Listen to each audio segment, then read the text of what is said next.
ओम श्री गणेशाय नमः। दर्शक मित्रों, आपको अंग्रेजी नए वर्ष 2026 की मंगलमय शुभकामना। आइए हम 2026 कैसा रहेगा, 2026 के अंदर जीवन में क्या क्या होगा, सभी राशियों के बारे में हम विचार करते हैं। राशि क्रम के अंदर प्रथम राशि मेष राशि। मेष राशि का जो स्वामी है वो है मंगल, और जिन महानुभाव के चू चे चोला ली लू ल और अ अक्षर पर नाम है, ऐसे जातकों के लिए यह 2026 का वर्ष है, वो कैसा रहेगा हम विस्तार से चर्चा करते हैं। मेष राशि वाले जो जातक है, जिन महानुभावों का अश्विनी नक्षत्र, भरणी नक्षत्र एवं कृतिका नक्षत्र के प्रथम चरण के अंदर जन्म हुआ है, उनकी राशि मेष है। ऐसे मेष राशि वाले जातकों के लिए अंग्रेजी को इसके अंदर एरिस बोलते हैं।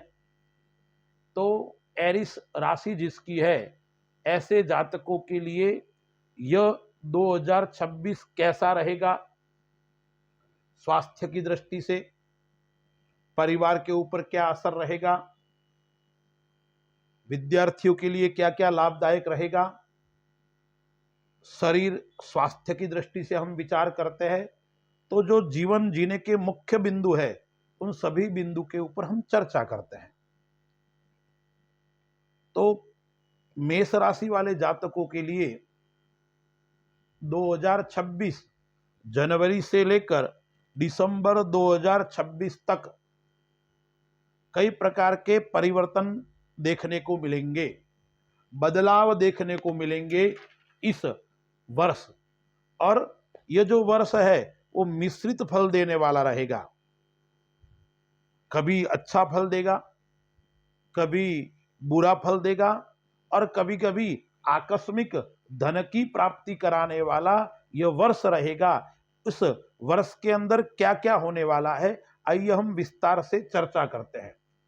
शनि, राहु, गुरु एवं केतु, ये चार ग्रहों का प्रभाव आपके ऊपर विशेष रहने वाला है। न्याय का ग्रह जो शनि है, वो शनि 12वें घर के अंदर पूरे वर्ष गोचर करेगा। छाया ग्रह राहु है, वो आय स्थान एकादश स्थान के अंदर गोचर करेगा। देवगुरु बृहस्पति है, वो वर्ष के शुरुआत में वक्री होकर मिथुन राशि में गोचर कर रहा है, फिर 1 जून को कर्क राशि में आ जाएगा और 31 अक्टूबर को सिंह राशि में आएगा। यानी जो देवगुरु बृहस्पति है वो 3 राशि को स्पर्श करेगा, और केतु है वो सिंह राशि के अंदर पूरे वर्ष गोचर करने वाला है। 5वें भाव के अंदर यह ग्रहों की स्थिति है।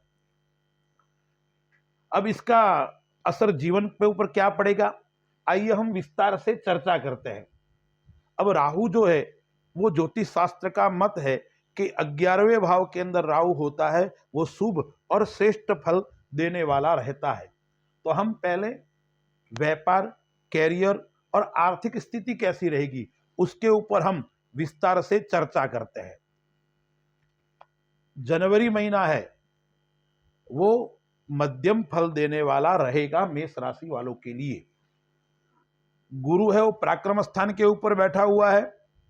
गुरु की जो 5वीं दृष्टि है वो 7वें भाव पर ऊपर है। 9वीं दृष्टि है वो भाग्य स्थान के ऊपर है, और 7वीं दृष्टि वो भाग्य स्थान के ऊपर है, और 9वीं दृष्टि है वो आय स्थान के ऊपर है। शनि जी की जो 3 दृष्टि है, पहली दृष्टि तीसरी दृष्टि है वो धन स्थान के ऊपर है, फिर शनि की दृष्टि है वो 6ठे घर के ऊपर है, और फिर भाग्य स्थान के ऊपर शनि की दृष्टि है। यह ग्रहों की स्थिति है। तो राहु जो 11वां है, वो 2026 के अंदर आकस्मिक धन की प्राप्ति कराने वाला योग बना रहा है। व्यापार की दृष्टि से देखते हैं तो यह जो वर्ष है वो मिश्रित फल देने वाला रहेगा। लेकिन शनि 12वें घर के अंदर बैठा हुआ है, तो यदि मेष राशि एवं मेष लग्न वाले जातक जो है वो यदि विदेश से कोई व्यापार कर रहे हैं, विदेश संबंधी कार्य कर रहे हैं, विदेश में आयात निर्यात का काम करते हैं, तो ऐसे जातकों के लिए उत्तम और श्रेष्ठ फल देने वाला समय रहेगा 2026। इस वर्ष के अंदर यदि हम सुयोग जानते हैं, यानी अच्छा फल कितना रहेगा, मैंने कहा ना मिश्रित फल देने वाला वर्ष रहेगा, तो सुयोग की दृष्टि से जानते हैं तो 40-45% सुयोग का बन रहा है, और कुयोग यानी खराब कितने प्रतिशत बन रहा है, 55-60% खराब कुयोग इस वर्ष के अंदर बन रहा है। हम देखते हैं यदि व्यापार की दृष्टि से तो कई क्षेत्रों में आपको अच्छी सफलता मिलने वाली है। टेक्नोलॉजी में काम करते हो आप, सोशल वर्कर है, अथवा आप विदेश कंपनी में सर्विस करते हैं, या आप विदेश के अंदर काम करते हैं, या विदेश क्षेत्र से संबंधी आप काम करते हो, ऐसे क्षेत्र के अंदर आपकी निरंतर प्रगति रहेगी, निरंतर आपको लाभ की प्राप्ति होने वाली 26 के अंदर है। अब देखिए शनि की जो दृष्टि है वो छठे भाव के ऊपर शनि की दृष्टि पड़ती है, तो छठे भाव के ऊपर शनि की दृष्टि है, आपको टेक्नोलॉजी क्षेत्र के अंदर लाभ हो रहा है, सोशल क्षेत्र के अंदर आपको लाभ यानी प्रगति बन रही है, लेकिन आपको शनि छठे भाव को देख रहा है, इसलिए आपको इन क्षेत्रों में कार्य करते हुए जरूर सावधानी रखनी पड़ेगी, थोड़ा धैर्यता आपको दिखाना पड़ेगा। आप उतावलापन करोगे तो आपको नुकसान हो सकता है, यानी समर्पण से आपको काम करने की आवश्यकता है, धैर्यता पूर्वक और काम के प्रति लगन लगाकर आपको काम करने की आवश्यकता रहेगी। अब देखिए शनि 12वें घर के अंदर बैठा हुआ है, आय स्थान के अंदर राहु बैठा हुआ है, बीच बीच में ग्रहों की स्थिति थोड़ी कमजोर रहेगी, क्योंकि व्यापार की यात्रा है वो 18 सितंबर 2026 से लेकर 12 नवंबर 2026 तक आपको यात्राओं से बचना है। व्यापार संबंधी यात्राएं नहीं करनी चाहिए, बाहर निकलना नहीं चाहिए, क्योंकि शनि की 7.5 भी आपको चल रही है। प्रथम तबक्का है शनि की 7.5 का, द्वितीय तबक्का है, तो इसलिए आपको क्या क्या करना चाहिए, सावधानी क्या क्या रखनी चाहिए, तो पहले धैर्यता रखनी चाहिए, और काम का दबाव आपको इस वर्ष देखने को मिलेगा, शिष्टाचार आपको निभाना पड़ेगा, शालीनता आपको रखनी पड़ेगी काम के अंदर, और शनि न्याय का ग्रह है, इसलिए आपको कैसे रहना चाहिए, सिद्धांत के अनुसार आपको रहना पड़ेगा। आप सिद्धांतशील रहोगे तो आपको व्यापार के अंदर कहीं ना कहीं अच्छी और श्रेष्ठ लाभ की प्राप्ति कराने वाला समय रहेगा। मई और जून के अंदर आपको शेयर मार्केट के अंदर काम करना है, निवेश करना है, तो शेयर के अंदर आपको करना चाहिए, सट्टे के अंदर आपको निवेश करना चाहिए। और 1 जून से जब देवगुरु बृहस्पति चौथे घर के अंदर उच्च का होकर गोचर करेगा, तब आपको क्या करना चाहिए, भूमि है, भवन है, जमीन है, ऐसे क्षेत्रों में आपको निवेश करना चाहिए। जून से लेकर अक्टूबर तक आपको निवेश करना है, तो सोना, चांदी, तांबा, पीतल, धातु और प्रॉपर्टी, रियल एस्टेट के अंदर आपको विशेष निवेश करना चाहिए। अब 5 फरवरी से लेकर अप्रैल, यानी फरवरी, मार्च और अप्रैल, उस माह के अंदर यदि आप कोई काम करते हो तो आपको संतान के नाम से काम नहीं करना है, जीवन साथी के नाम से आपको काम करना है। लेकिन इस माह के अंदर शुक्र है वो 5 फरवरी को कुंभ राशि में आएगा, तो वो थोड़ा खर्च भी आपका बढ़ाएगा, खर्च पक्ष थोड़ा ज्यादा रहेगा, पैसा निरंतर खर्च होगा। आमदनी अच्छी रहेगी क्योंकि राहु बैठा हुआ है एकादश स्थान के अंदर, 2026 के अंदर धन का आगमन होगा, लेकिन खर्च भी निरंतर बढ़ता रहेगा, खर्च भी आपका निरंतर अच्छा रहेगा। विभिन्न क्षेत्रों से आपका आमदनी का जरिया बनेगा, यानी भिन्न भिन्न क्षेत्रों से आप धन कमा सकते हो, क्योंकि 11वें स्थान के अंदर राहु है, तो भिन्न भिन्न क्षेत्र से आपके धन का आगमन इस वर्ष के अंदर होने वाला है। आप प्रॉपर्टी से कमा सकते हो, आप शेयर मार्केट से कमा सकते हो, आप सोना चांदी से कमा सकते हो, और अंत के माह के अंदर यानी नवंबर दिसंबर के अंदर आपको अचानक धन की प्राप्ति का योग भी आपको आ रहा है। यानी आपने सोचा नहीं होगा, विचार नहीं किया होगा, ऐसे स्थान के आपको धन की प्राप्ति हो सकती है।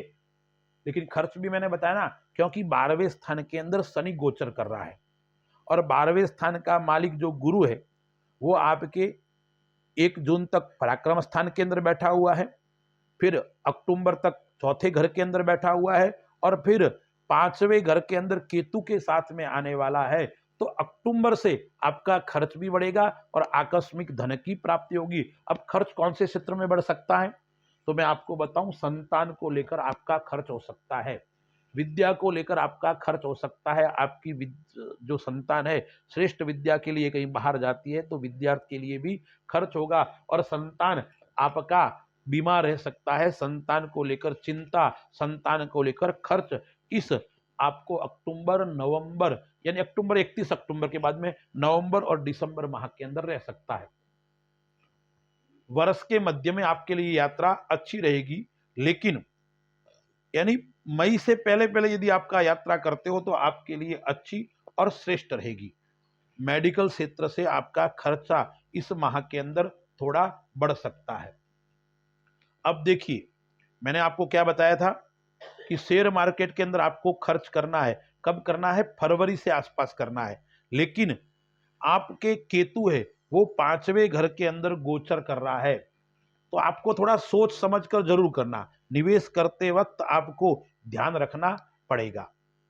लेकिन इस पूरे वर्ष के अंदर आप भूमि के अंदर निवेश कर सकते हो। जून के बाद में वाहन का योग बन रहा है, यानी लग्जरी सुख आपको जून के बाद में मिलने वाला है, ऐसा योग इस वर्ष के अंदर आ रहा है। नौकरी यदि आप करते हो, नौकरी क्षेत्र के अंदर भी आपको कई प्रकार की सफलता देने वाला यह समय रहेगा। जून से लेकर अक्टूबर तक नौकरी करने वाले जातकों को प्रमोशन का योग बन रहा है, या आपकी तनख्वाह आदि बढ़ना, या अच्छे स्थान पर ऊपर आपको नौकरी लगना, इस प्रकार का योग भी आ रहा है। लेकिन परिवार की दृष्टि से अब देखते हैं, विचार करते हैं परिवार कैसा रहेगा। तो इस वर्ष परिवार के अंदर भाई बहन, चाहे छोटे हो चाहे बड़े हो, उनसे जरूर मनमुटाव देखने को मिलेगा, और उसके अंदर भी मई तक जून तक ज्यादा रहेगा। उसके बाद में धीरे धीरे भाई बहनों से आपका लगाव और प्रेम रहेगा, लेकिन शुरुआत के समय में 5 महीने तक आपको भाई बहन से थोड़ा लगाव कम रहेगा, मनमुटाव भी उत्पन्न हो सकता है।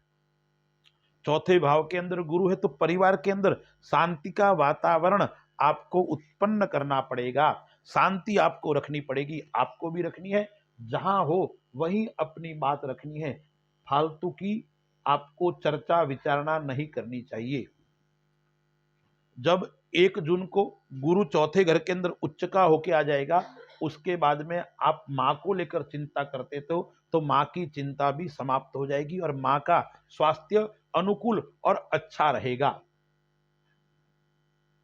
इस वर्ष 2 मांगलिक कार्य का योग भी आपके बन रहा है, या तो आपके स्वयं का विवाह का योग बने, या आपके संतान के विवाह का योग भी इस वर्ष बन रहा है। कब बन रहा है, एक तो जून जुलाई के अंदर बन रहा है, और फिर नवंबर से लेके दिसंबर तक ये 2 माह के अंदर आपके संतान का विवाह या आपके स्वयं के विवाह का योग भी बन रहा है। संतान पक्ष अच्छा रहेगा, लेकिन 1 जून से लेकर संतान का थोड़ा आपको ध्यान रखना पड़ेगा, संतान के ऊपर आपको वॉच करनी पड़ेगी, क्योंकि गुरु और केतु साथ में आने वाले कुछ समय के लिए, तो संतान से आपका मनमुटाव बढ़ सकता है, या संतान को लेकर जरूर आपकी इस 2-3 महीनों में जून जुलाई और अगस्त इन 3 महीनों में थोड़ा मनमुटाव रह सकता है, उसके बाद में वापस संतान पक्ष से आपको लाभ होने वाला है। अब परिवार, प्रेम, तो जिससे आप प्रेम करते हो उनके साथ में आपके संबंध अच्छे प्रगाढ़ हो सकते हैं, या आपका प्रेम विवाह का योग भी रहेगा। और क्या होगा, मध्य समय के अंदर जब गुरु और केतु साथ में आएंगे तब हो सकता है जिससे आप प्रेम करते थे उनके साथ में थोड़ा मनमुटाव, उनके साथ में थोड़ी दूरी जरूर बन सकती है। जो अविवाहित है, मैंने बता दिया, उनके विवाह का योग बन रहा है। यात्रा योग आपके लिए मध्यम रहने वाले हैं। अब केतु 5वें घर के ऊपर भ्रमण कर रहा है और आय स्थान को देख रहा है, वहां राहु बैठा है, तो आध्यात्मिक क्षेत्र से आपका लगाव रहेगा।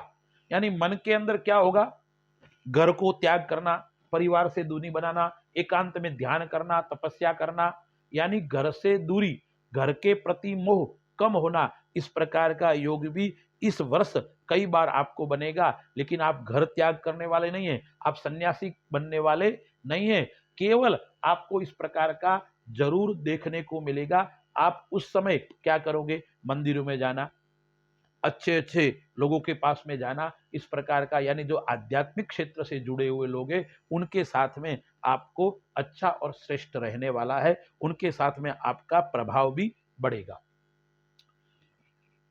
शुरुआत के इस वर्ष के शुरुआत में 2-3 महीने जरूर जीवन साथी के साथ में, परिवार के साथ में विवाद उत्पन्न हो सकते हैं, लेकिन इतनी बड़ी चिंता करने की आवश्यकता नहीं है।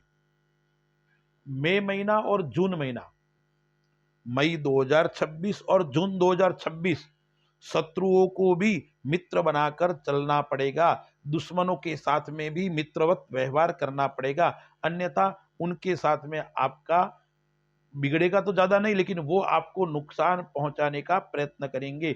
आपके पीछे एक योजनाबद्ध तरीके से आपके दुश्मन लग सकते हैं और कहीं ना कहीं आपको नुकसान उठाना पड़ सकता है।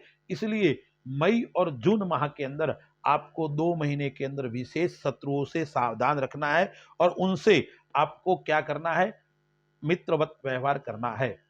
अब हम विचार करते हैं विद्यार्थियों के लिए, विद्यार्थियों के लिए ये समय कैसा रहेगा। तो विद्यार्थियों के लिए मैं आपको बताता हूं, ये जो महीना है, ये वर्ष है 2026 का, उसके अंदर 12 फरवरी से लेकर 14 अप्रैल तक आपको विद्या के अंदर आलस्य नहीं करना है। यदि आप कोई पढ़ाई करने जा रहे हो तो आपको छुट्टी भी नहीं लेनी है, निरंतर आपको कॉलेज स्कूल जाना है, यानी अवकाश नहीं लेना है। यदि इस माह के अंदर 12 अप्रैल से 14 अप्रैल तक अवकाश आदि लोगोगे तो आपको नुकसान हो सकता है। लेकिन साइंस के विद्यार्थी है उनके लिए जरूर, मेडिकल साइंस के विद्यार्थी है उनके लिए कोई चिंता करने की आवश्यकता नहीं, उनके लिए समय अच्छा और श्रेष्ठ रहने वाला है। विद्यार्थियों के लिए 18 जनवरी से 2 फरवरी से बताया और 18 जनवरी से बता रहा हूं, 18 जनवरी से लेके जो मैंने 14 अप्रैल तक बताया है, उसके अंदर जरूर आपको कई प्रकार के प्रश्न उत्पन्न होंगे और उस प्रश्न को लेकर आप जरूर चिंतित रहेंगे और आप भ्रमण करेंगे, मन आपका बहुत भ्रमित रहेगा। लेकिन साइंस वालों के लिए कोई चिंता करने की आवश्यकता नहीं है।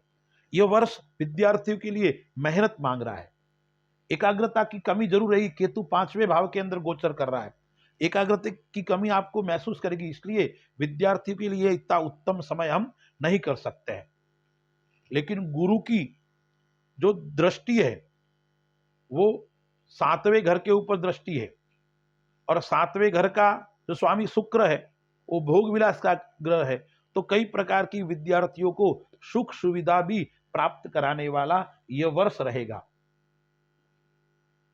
आप रिसर्च करते हो, आप ज्योतिषी है, आप मेडिकल क्षेत्र के अंदर काम करते हो, आप विज्ञान के क्षेत्र के अंदर काम करते हो, उनके लिए, या गूढ़ विद्या, रहस्यमय विद्या आप जानते हो, ऐसे लोगों के लिए यह वर्ष श्रेष्ठ और उत्तम रहने वाला है।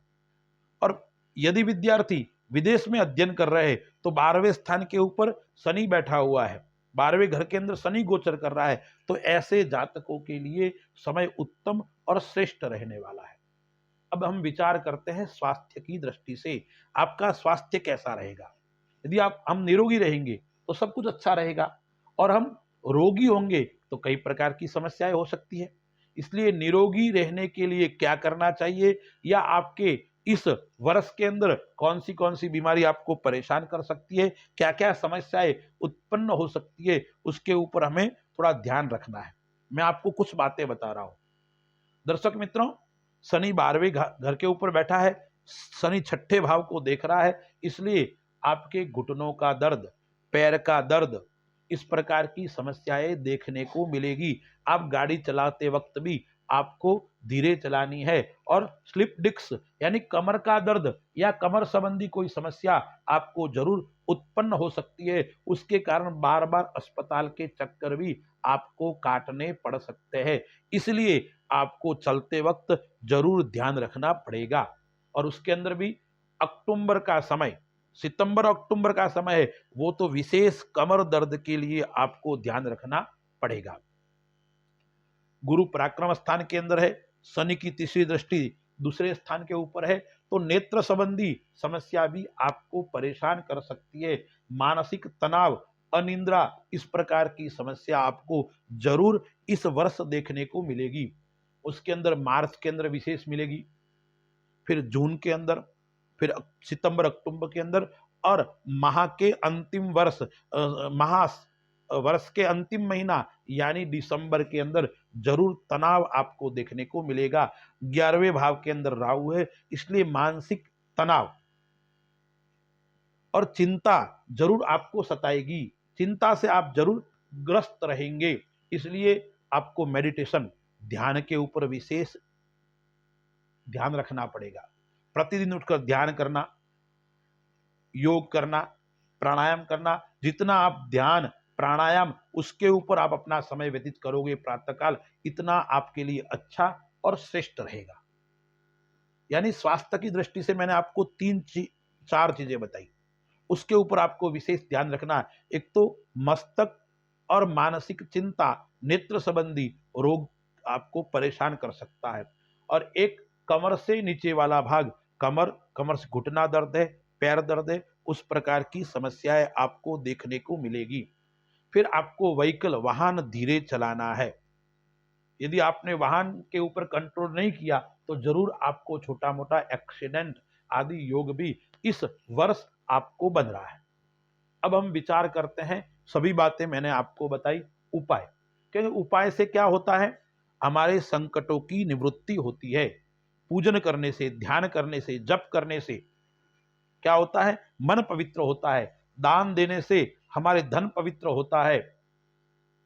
तो धन को पवित्र बनाना है, मन को पवित्र बनाना है, जीवन को, अपन को उच्च बनाना है, तो हमें क्या करना पड़ेगा, आपको मैं जो उपाय बता रहा हूं ये उपाय करना है।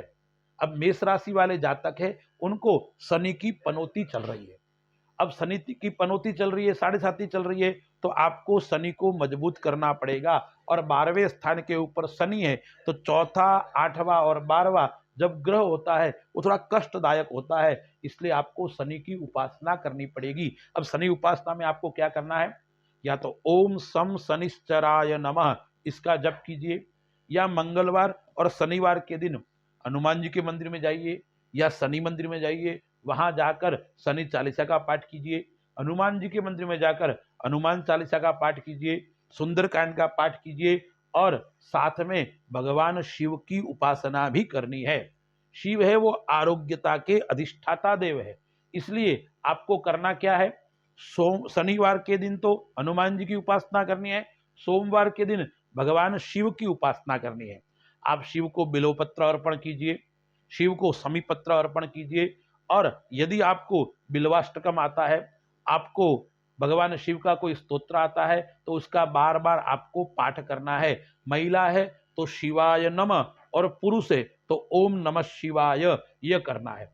और वर्ष के अंदर पुष्य नक्षत्र या प्रदोष के दिन आप विद्वान ब्राह्मण को बुलाकर भगवान शिव का रुद्राभिषेक आपको करना चाहिए। दान कौन सी वस्तु का आपको देना है, तो आपको गरीबों को भोजन करवाना है, अनाथों को भोजन करवाना है, और लाल वस्तु का दान आपको देना है। गुड़ का दान दीजिए, मसूर की दाल का दान दीजिए, लाल फल का दान दीजिए, लाल वस्त्र का दान दीजिए। उस प्रकार का दान आपको करना है। राहु है वो आय स्थान के ऊपर गोचर कर रहा है, केतु है वो 5वें स्थान के ऊपर गोचर कर रहा है। तो राहु केतु को मजबूत करने के लिए आपको ध्यान करना है, आपको अपने इष्ट की माला करनी है और अपने इष्ट देव का पूजन आदि करना है। तो मैंने आपको संपूर्ण विषय बता दिया।